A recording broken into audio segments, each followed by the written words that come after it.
Breaking news देंगे। वजीर आजम की आली जिंदगी के बारे में गुमराह कुन प्रोपेगेंडा। वजीर आजम ने नजम सेठी ने हत्के इज्जत का दावा कर दिया। वजीर आजम की हिदायत पर डॉक्टर रुपए हरजाने का दावा दायर किया और वजीर आजम की आली जिंदगी के बारे में शर्मनाक दावा किया गया। अफजल जावेद हमारे साथ होंगे, उनसे मजीद बात करेंगे। जी अफजल, बताइएगा।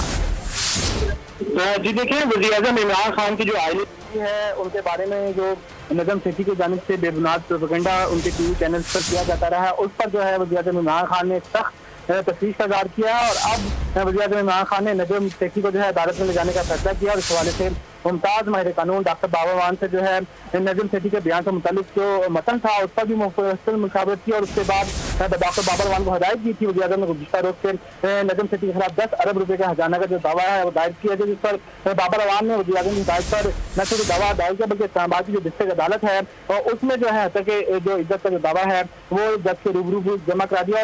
और वकील बाबर वान है उनका कहना है कि जाली खबरों के हवाले से किसी भी तौर पर जो है नरमी नहीं बरती जा सकती और वज़ीर आज़म की आली जिंदगी के बारे में जो शर्मनाक दावा किया गया है इस पर किसी सूरत खामोश नहीं बैठा जा सकता। साथ बाबर वान का ये भी कहना था कि उन्हें उम्मीद है कि मतूब फरार की राह तलाश करने की बजाय अदालत में पेश होकर अपने बेहुदा दावा के दफा में अदालत के सामने पेश होंगे। जी ठीक है, बहुत शुक्रिया अफजल जावेद तफसीलात के लिए आपका।